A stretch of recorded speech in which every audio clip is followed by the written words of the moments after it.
relationships, trauma, philosophy,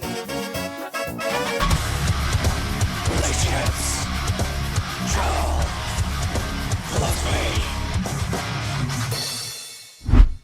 Maybe it'll help us with these stories. Maybe you will. We probably needed to read it before. Okay, so story one. So where do we I think you should do this story because it's more personal to you, I guess. Yes. Okay. Well, so we've traveled together for a couple of years now, but with working, it's kind of, we've managed to sort of fit around each other. Now I'm like, because we're working at a UK time zone and I'm teaching online, and Scott starts a little bit later than me, and he likes to get a workout in before he starts work, but that can often coincide with me being on lessons. So the thing is, when Scott works out, he sometimes swears and makes what can only be described as sexual noises. They're workout noises, just like a UFC fighter would make to throw a punch, or a tennis player would make They're very... to win the final of Wimbledon. So I am an athlete, Uh-huh. and athletes need to eject energy with noise. So that's, from my point of view, when I'm trying to work and concentrate, I'm also quite worried because I teach. So it's like, I'm worried that those sounds will be heard by students. Yeah, so I wasn't even conscious of this because for the longest time I'd worked out in lots of strange different Airbnbs and hotels in very close vicinity to Shelby. So I didn't even pick up this was a problem. And it probably went on for quite some time before you probably even mentioned it. Yeah. That's why I think so. So for me, that's what's happening. But when it initially got raised, I felt quite frustrated with it and sort of felt it was a little overblown because it had not been mentioned before.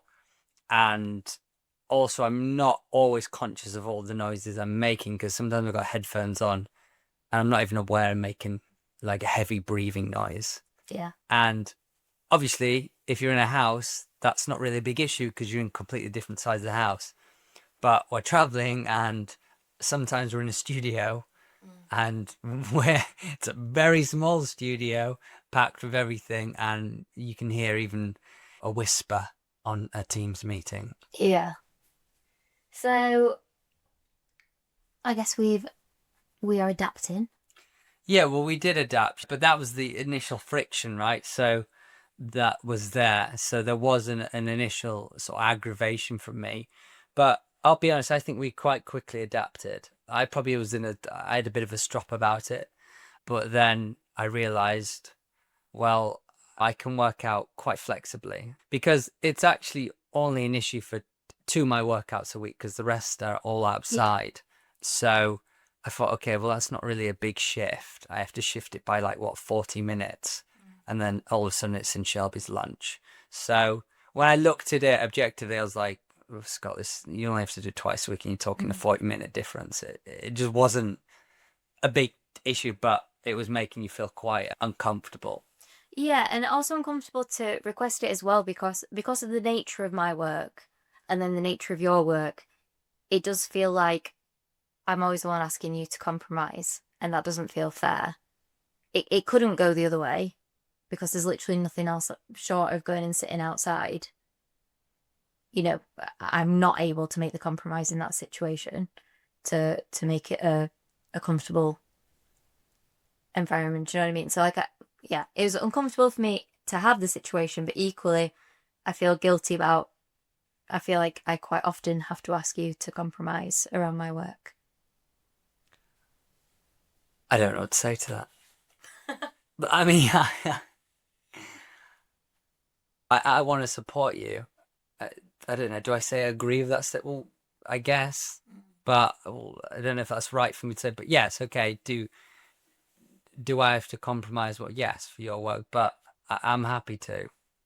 I can be a lot more flexible with my work. Even if I'm on a meeting, there's nothing you're going to be doing in the background that's going to be a real problem. Even a bit of clang in the kitchen isn't terrible.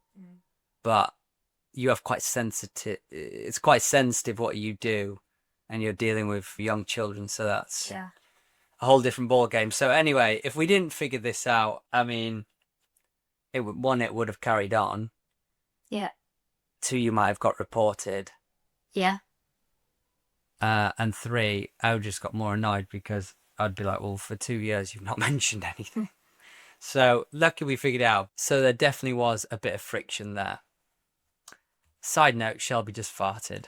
Oh, no, Scott didn't. It was very loud and smelly. Okay, let's see who they believe. Okay, so let's get into another story, which is a very common one for couple travelers. And that is the differing of opinions and needs for accommodation. This is most definitely going to happen. Cost versus comfort. So where do I sit on that? It'd be interesting to see if you can guess before I say it. So do put it in the comments if you can. But I definitely err on the side of less spend. So how do I operate on it? I very much, I do the balance of essentials and cost saving.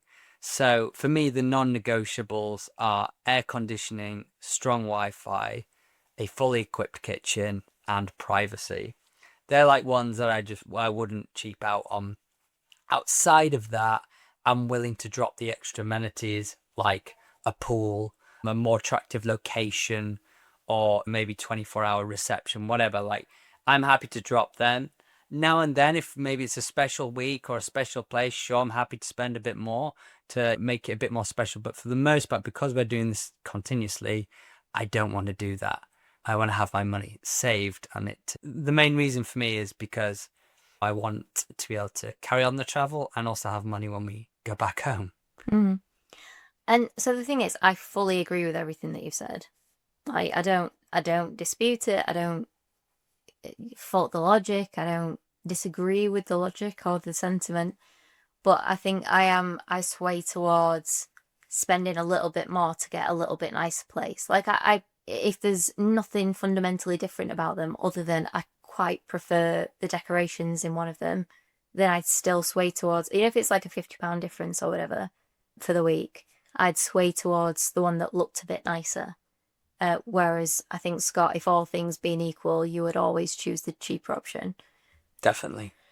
And that I do think that my opinion on that has changed a bit. And I do think that I've given in more to the cheap but functional accommodations that we book. But I'm a bit of a nester, and I like to feel like I'm at home everywhere. So like I want a place that's going to make me feel like I can make it my own for the time that we're there. And I know you mentioned the kitchen. That's super important to me, that it's got a kitchen that I can use. Like, we've definitely been in ones that it's not worked out that way. No, a lot of BBs will say, oh, I've got a fully kitchen, and they've got like 2 spoons, a pan, and plug-in stove, no microwave, no kettle, no anything, a small fridge. And like, Jesus, what do I do with this? Yeah, like, I mean, we were in one in Saudi Arabia that the microwave didn't have the glass plate that goes inside it, and they didn't have any microwavable plates either that we could use. Yeah, there was not much health and safety. There was also cigarette stains all over the apartment. Yeah. So the result of it, is how did we resolve this?